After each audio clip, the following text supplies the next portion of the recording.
As coisas andam tensas no cenário internacional, nas relações internacionais. Cada vez mais fica clara a formação de dois grandes blocos políticos, econômicos e militares, embora com alguns países que trafegam, digamos assim, entre os dois blocos.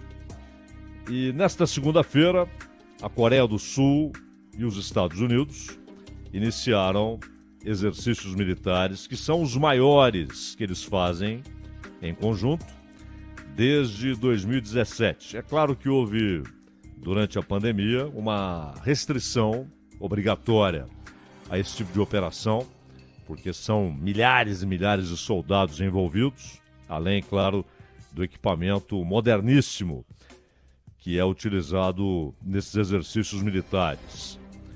Esses exercícios de verão, né, verão no hemisfério norte, renomeados para Ulchi Freedom Shield este ano e programados para terminar no dia 1º de setembro, portanto são vários dias, isso vai até a quinta-feira da semana que vem, muitos dias, e eles, claro, já estavam programados. A gente sempre lembra aqui que esse tipo de coisa não é resolvida da tarde para a noite, porque a gente pode imaginar o tipo de logística necessária para a realização desses exercícios, o tipo de equipamento que é deslocado para a área de operação, a mobilização inclusive de civis, porque no caso específico de Estados Unidos e Coreia do Sul, os exercícios envolvem também treinamento de civis para situações de ataque,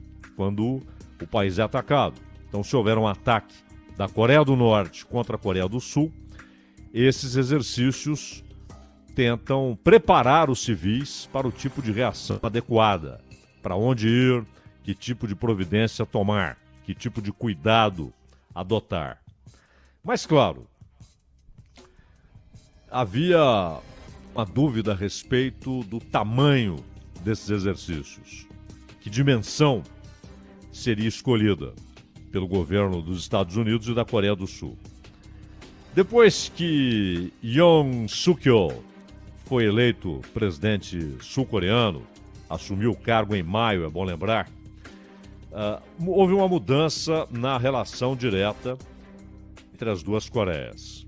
O governo anterior da Coreia do Sul era um tanto quanto mais propenso a apaziguar, a tentar algum acordo com a Coreia do Norte. E cá entre nós, acabou virando um brinquedinho na mão do Kim Jong-un. Porque o Kim Jong-un fazia acenos e promessas de aproximação, voltaram a falar na Coreia do Sul com uma alegria quase ingênua em reiniciar-se, porque já houve outros, né, que foram iniciados e depois, obviamente, interrompidos, mas havia a expectativa de que fossem reiniciados movimentos de reunificação. Uma alegria realmente ingênua. Não há a menor possibilidade de um processo sério para que a reunificação esteja no horizonte da península. E, mesmo assim, o governo anterior imaginava ser possível acalmar Kim Jong-un, fazê-lo reduzir drasticamente os lançamentos de mísseis e também o discurso belicista contra o Sul. Isso não aconteceu. Kim Jong-un fazia alguns acenos, ensaiava uma aproximação e 2 dias depois fazia um discurso agressivo e cheio de ameaças à Coreia do Sul. Com a posse de Yoon Suk-yeol, isso muda, porque ele fez campanha, inclusive, prometendo o endurecimento na relação com o Norte. Ele prometeu normalizar os exercícios combinados e aumentar a dissuasão contra o Norte. E agora, aliás, sempre que ele tentou, já depois da posse em maio, nos últimos meses, quando ele tentou acenar para a Coreia do Norte, obviamente com uma promessa inexequível. Era para provocar a reação de Kim Jong-un. Ele disse o seguinte: olha, vocês iniciam aí no norte uma desnuclearização, encerram, paulatinamente, é claro, mas encerram o programa nuclear da Coreia do Norte e nós vamos ajudá-los financeiramente. Qual o sentido de uma ajuda do Sul para o Norte? Não são países com condições parecidas? Claro que não. A Coreia do Norte, ela é maior do que a Coreia do Sul. O território é maior, porém a população é menor. E não dá para comparar um PIB com outro. O PIB da Coreia do Sul, na verdade, os números estão bem atrasados, né? Mas números referentes ao último levantamento que foi levado a sério internacionalmente mostravam um produto interno bruto. Se falarmos em PIB considerando o valor de compra da moeda local, o won do povo da Coreia, que é como é chamada a moeda local oficialmente, considerando o valor de compra do won, o preço das coisas na Coreia do Norte e tal, o PIB chegava próximo a 40 bilhões de dólares. Mas o PIB nominal, aquele que deve ser levado mais em conta, porque ele não está sujeito aí a cálculos que muitas vezes são fantasiosos sobre valor de compra, poder aquisitivo, ainda mais num país tão fechado e com pouca transparência do que ocorre internamente. O PIB nominal, a última vez que houve uma divulgação levada a sério, chegou a perto de 30 bilhões de dólares. 30 bilhões de dólares. Só que o PIB da Coreia do Sul ultrapassa 1 trilhão de dólares. O PIB, considerando o valor da moeda, poder de compra, chegando a 1 trilhão e 800. O PIB nominal, ali entre 1 trilhão e 400 bilhões de dólares, 1 trilhão e 450 bilhões de dólares. A diferença é gigantesca. E por isso a Coreia do Sul fez esse aceno, um tanto quanto provocativo, porque já sabia a resposta.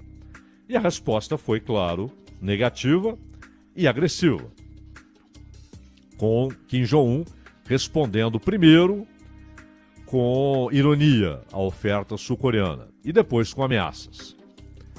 Essa história de desnuclearização já foi tentada pelos Estados Unidos em relação à Coreia do Norte.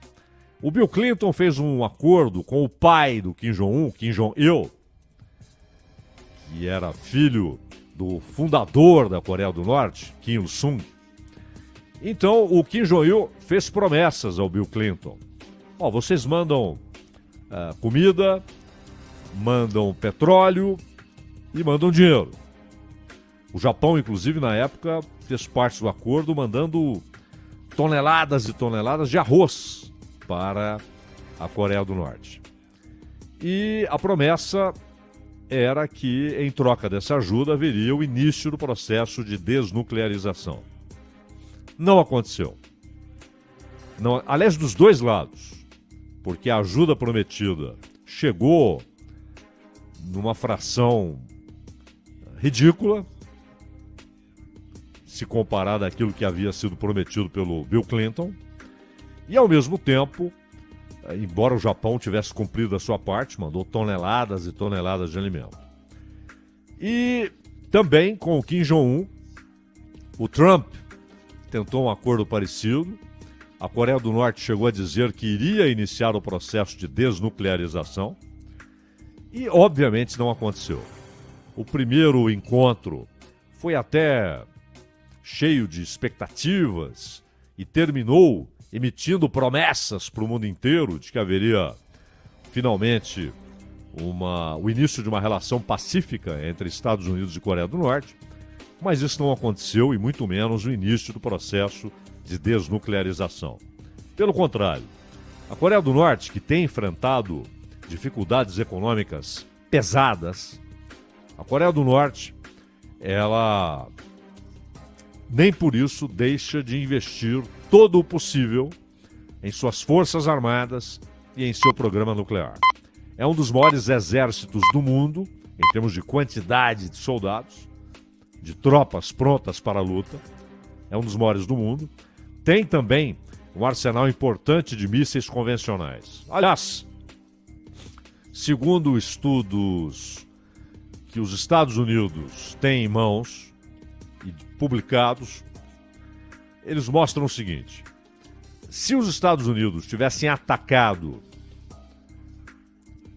o equipamento militar nuclear da Coreia do Norte, seus silos, os locais de lançamentos de mísseis, os armazéns de ogivas, etc., antes mesmo de tudo estar destruído, a resposta na fronteira com lançamento de mísseis convencionais provocaria, provavelmente, 10 milhões de mortes na Coreia do Sul em uma semana. Ainda que a ação fosse seguida, claro, de uma resposta dos Estados Unidos, que tem dezenas de milhares de soldados estacionados na Coreia do Sul. Ainda que houvesse uma resposta eficiente, não seria possível impedir a morte de milhões na Coreia do Sul, além da destruição, por exemplo, de Seul, que, claro, seria o principal alvo, além de objetivos militares. Então, não haveria a possibilidade de se falar em vencedor. Haveria uma destruição da península e uma reconstrução penosa. A Coreia do Norte parte da seguinte premissa: tudo que os Estados Unidos querem é derrubar o regime, é apostar numa reunificação, não com a possibilidade de uma federação, mas uma península reunificada sob o regime sul-coreano. Isso significaria, claro, o fim da dinastia Kim e o fim do regime que hoje é sustentado, obviamente, pelas Forças Armadas, né? Apesar de toda a propaganda que é iniciada ainda com as criancinhas e que dão um certo ar até místico à família Kim. Então tem aquelas histórias a respeito do Kim Il-sung, né, presidente honorário da Coreia do Norte, fundador do país, na época armado e protegido por Stalin, no fim da Segunda Guerra Mundial. E antes, quando lutava com sua guerrilha contra a ocupação japonesa, quando acaba a guerra e que termina a ocupação da Coreia pelo Japão. O filho, Kim Jong-il, pai do Kim Jong-un, a lenda é que quando ele nasceu, nas montanhas, apareceram 2 arco-íris. E quando, na verdade, os historiadores têm boas evidências de que ele nasceu, na verdade, na União Soviética, né? E não nas montanhas sob 2 arco-íris. Então há toda uma propaganda que dá à família Kim, ali desde dos primeiros anos de escola, as crianças são ensinadas, e antes pelos pais, de que ali estão figuras místicas, né? Líderes incontestáveis do povo norte-coreano. Há uma filosofia Juche, que significa a ideia de que o país deve ser inteiramente independente no sentido de produzir tudo que consome. Claro que isso não ocorre, mas é uma meta, um ideal, uma utopia. Mas, onde é possível, é colocado como política de Estado. Mas há, obviamente, um comércio vital para a Coreia do Norte com a Rússia, com a China, com o Irã, com alguns outros países. A Coreia do Norte depende muito da China para que sua economia funcione, pelo menos razoavelmente. Mas tem um exército formidável, em número, em treino, e há inclusive o problema de que toda a ajuda alimentícia que chega para a Coreia do Norte, obviamente a prioridade é a tropa. são as Forças Armadas. É preciso alimentar aqueles milhões, são milhões de soldados. E, claro, o dinheiro que é colocado à parte, que fica disponível permanentemente para o programa nuclear.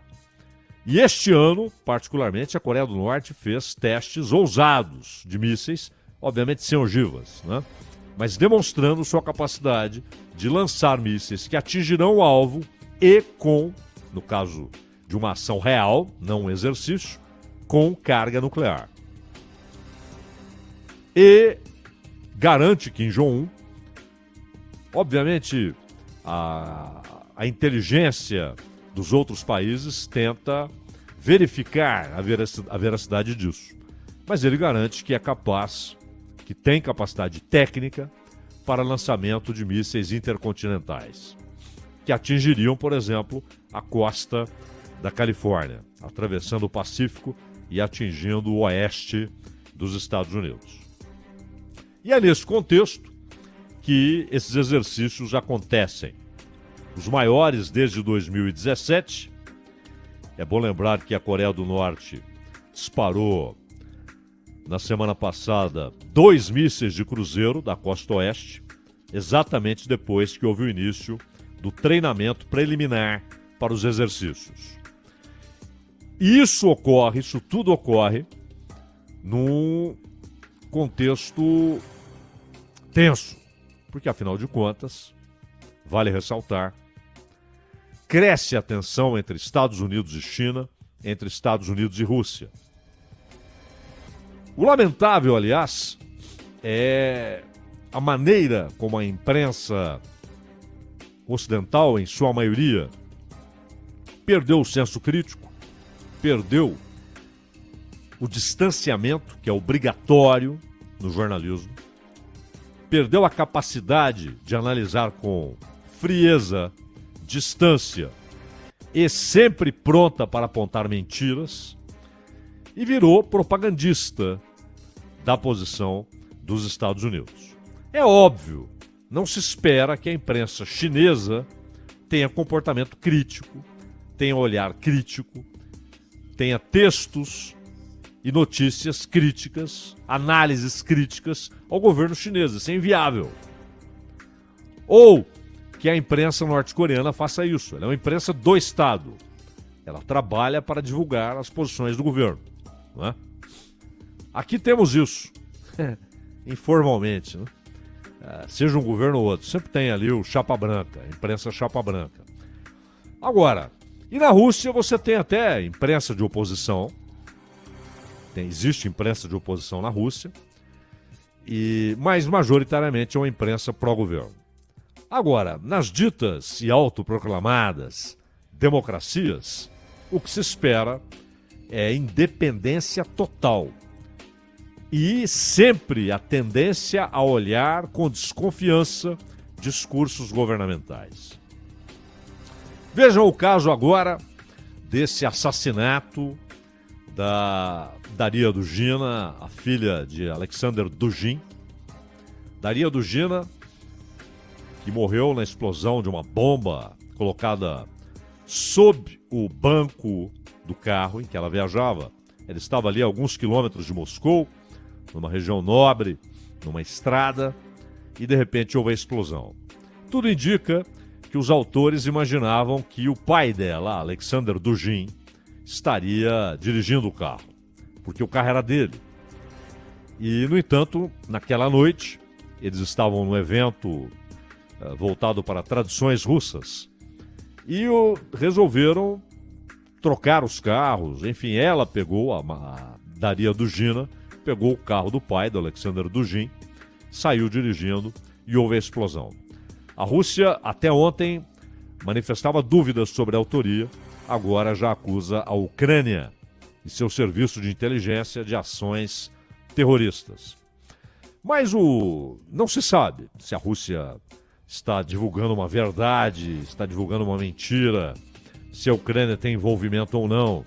Se não foi o próprio serviço de inteligência da Rússia, que pratica assassinatos com uma desenvoltura impressionante, isso ao longo da história, né? mesmo antes dos tempos da KGB, ainda nos seus primórdios, nos tempos do czar, né? Eles já tinham especialistas em atentados. Mas o que chama a atenção é o crime, esse assassinato covarde, né? Essa ação covarde que matou uma moça de 29 anos, covarde, canalha, levou a imprensa a falar de Dugin. E que exercícios de bobagens. Quanta bobagem. Primeiro, a história de que é o novo Rasputin, né? De que sua influência, ele é o cérebro de Putin. Isso é uma bobagem imensa. A relação, na verdade, entre o Kremlin e Dugin, ela é de aproximações e distanciamentos. Ele foi demitido de uma universidade. E não seria se fosse ligadíssimo a Putin. Putin já usou ideias de Dugin para seus discursos, para suas doutrinas, e Dugin já usou o poder de Putin, e até foi importante na aproximação entre Erdogan e Putin, já que o Erdogan também respeita o Alexander Dugin. Mas inventaram, e com aqueles rótulos, né, infanto-juvenis, que a imprensa ocidental agora acostumou-se a usar, né? Ele é de extrema direita, não sei o quê, um monte de bobagens. Saem rotulando alguém cuja obra conhecem superficialmente. Porque se conhecessem com alguma profundidade, não diriam tantas tolices, tantas bobagens. Mas isso leva, esse assassinato, a um momento ainda mais crítico na relação Rússia e Ucrânia. E num momento, vale notar, em que a Índia, ator fundamental no sul da Ásia, e hoje até na economia global, começa a aproximar-se mais, muito mais, de China e Rússia, tanto que a Índia confirmou sua participação nos exercícios que estão acontecendo envolvendo forças chinesas, russas, também da Índia e da Bielorrússia. O que demonstra claramente que cada vez vai ficando claríssimo o cenário de dois grandes blocos políticos, econômicos e militares. Ronald.